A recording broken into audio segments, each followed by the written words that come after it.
बघा आता गणपतीचे दिवस जवळ यायला लागले, तर आता घरोघरी आपले सणवार सुरू होतील म्हणून घाई गडबड चालू झाली.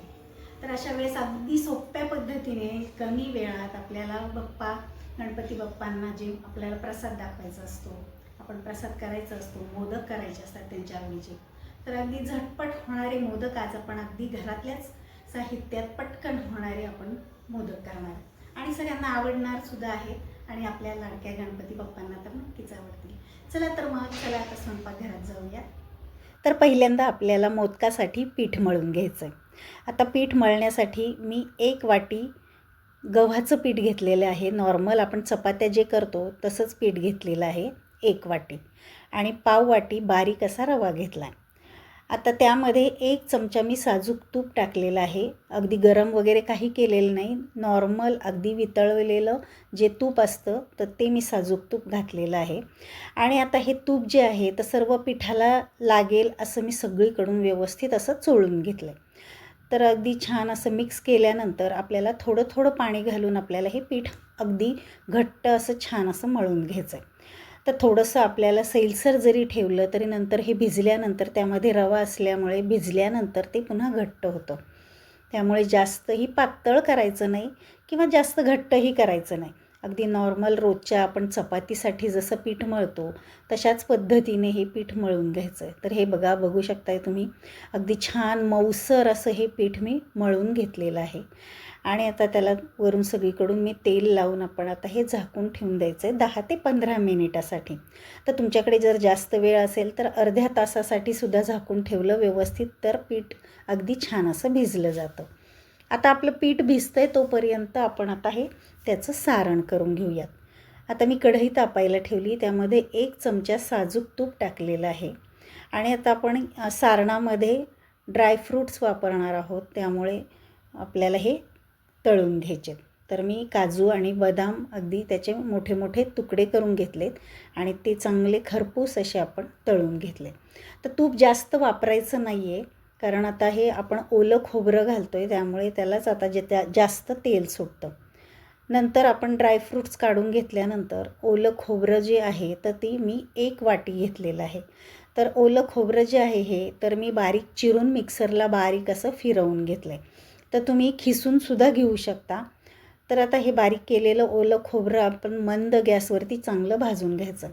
तर पूर्णतः कोरडं होईपर्यंत, तेल सुटेपर्यंत हे खोबरं चांगलं भाजल्यानंतर त्यामध्ये मी अर्धी वाटी अगदी खिसून घेतलेला गूळ त्यामध्ये घातला. तर हा गूळ जो आहे तर तो खिसूनच घ्या. जर फोडून घेतला तर त्याचे जे खडे असतात गुळाचे तर ते लवकर वितळत नाही आणि हे सारण जे आहे तर ते लवकर होत नाही तयार, आणि त्यामध्ये गुळाचे असे छोटे छोटे आपल्याला खाताना खडे लागतात. त्यामुळे गूळ जर खिसून घेतला तर हे सारण अगदी लवकर तयार होतं. आता हे सारण पूर्णतः अगदी कोरडं होईपर्यंत आपल्याला मंद गॅसवरती परतून घ्यायचं. तर आता घट्ट झाल्यानंतर मी गॅस बंद केलेला आहे. आता थंड व्हायला हे सारण बाजूला ठेवून द्यायचं. आता तोपर्यंत बघा आपलं हे पीठ जे आहे तर ते चांगलं असं भिजलं आहे. तर पुन्हा हाताने छान असं मऊ करून घेतले मी पीठ, आणि आता त्याचे अगदी छोटे छोटे गोळे तयार करायचे आहेत. अगदी छोटासा जो आपलं गावठी बोरं असतात बघा, तर तशाच पद्धतीने जे बोर थोडंसं मोठं असतं तसे आपण अगदी छोटे छोटे जे गोळे करून घ्यायचे. म्हणजे जास्त मोठेही करायचे नाहीत आपल्याला, म्हणजे अगदी छोटे छोटे मोदक आपले तयार होतील. तर आता या पिठामध्ये जेवढे गोळे तयार होतील किंवा उंडे तयार होतील तेवढे मी करून घेते. तर बघू शकताय तुम्ही अशा पद्धतीने अगदी छोटे छोटे गोळे मी 13 ते 14 असे आपले उंडे तयार झाले. आता आपण काय करायचं, हे जे सारण आहे तर थोडंसं थंड झालं आहे, अजून थोडंसं कोमटच आहे. तर त्यामध्ये आपण आता वेलदोडे, जायफळ आणि सुंठ पावडर आपण त्यामध्ये टाकलेली आहे. आणि आता हे आपण तळून घेतलेले ड्रायफ्रूट जे आहेत तर ते त्यामध्ये मिक्स करून घ्यायचे. हवं तर तुम्ही भाजलेली खसखस त्यामध्ये घालू शकता, अगदी छान टेस्ट येते.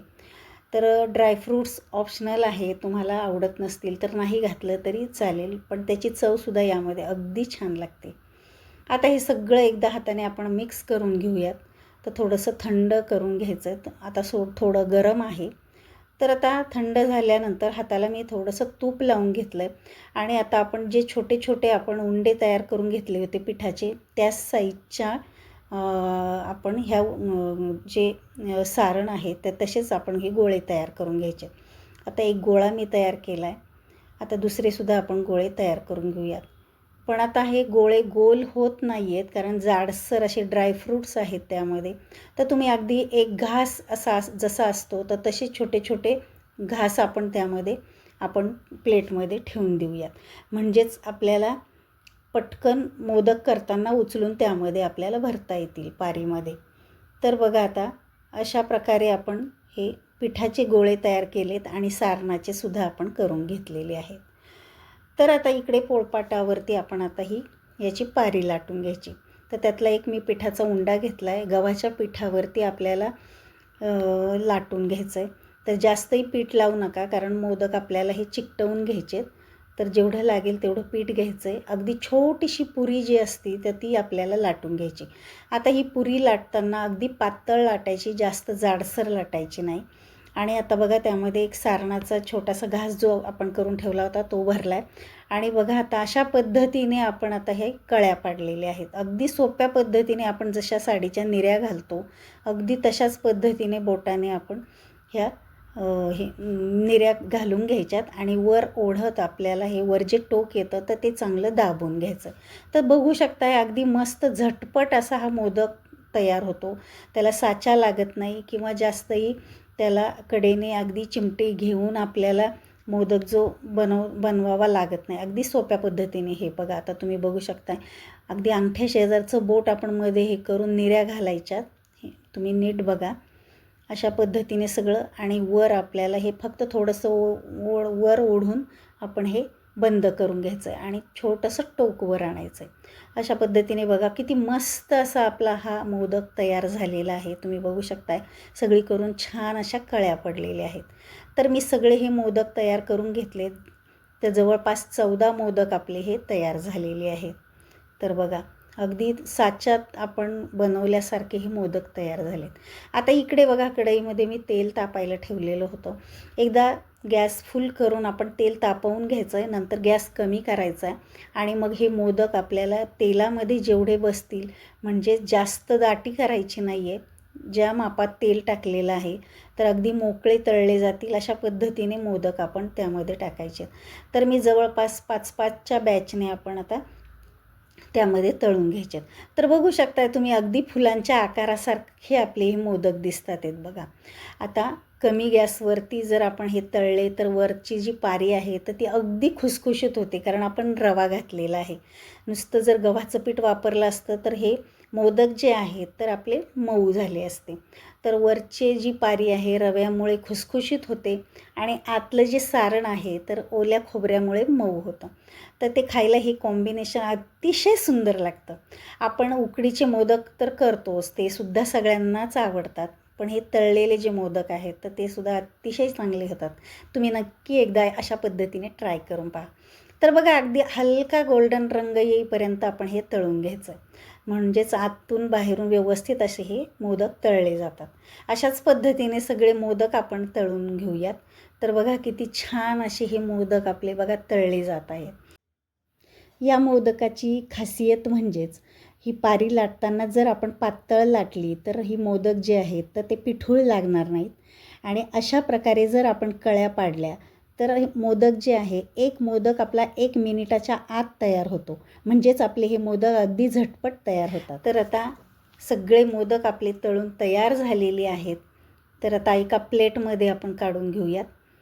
तर बघा अतिशय सुरेख दिसतात सुद्धा आणि चवीला सुद्धा खूप छान लागतात. तर आमच्या लहानपणी आमची आई झटपट होण्यासाठी वेळ जास्त नसायचा त्यामुळे झटपट होण्यासाठी अशा पद्धतीनेच तळणीचे मोदक नेहमी करायची. तर आम्हाला तर अगदी सगळ्यांनाच घरातल्यांना आवडायचे आणि आता माझ्या मुलांनासुद्धा हेच मोदक अगदी अतिशय आवडतात. त्यामुळे नक्की मी मधूनमधून चतुर्थीच्या वेळेस तरी करतच असते. तर उकडीचे मोदक जर तुम्हाला बघायचे असतील किंवा कशी करायची ते पाहायचे असतील तर आपल्या चॅनलवर आहे. तर तुम्ही आपल्या चॅनलवर जाऊन तुम्ही नक्की पाहू शकता. तर बघा अगदी त्याला बबल्स आलेले आहेत, खुसखुशीत. पाहताच क्षणी अगदी आपल्याला लगेच कळते की किती खुसखुशीत असे हे मोदक आपले तयार झालेत. हे बघा, वरची पारी अगदी खुसखुशीत आहे आणि आतलं सारण बघून अगदी मऊ असं हे सारण आहे. तर खाताना अतिशय छान मजा येते. तर बघा, छान असे आपले तयार झालेले आहेत तळणीचे झटपट बनणारे मोदक. तर गणपती बाप्पांना हे आवडतीलच. तर तुम्हाला हा व्हिडिओ कसा वाटला मला कमेंट करून सांगा, आणि आवडला असेल तर आपल्या चॅनलला लाईक करा, शेअर करा आणि सबस्क्राईब करा. चला तर मग भेटूया तशा छान छान नवनवीन रेसिपींच्या व्हिडिओमध्ये. तोपर्यंत बाय बाय, टेक केअर.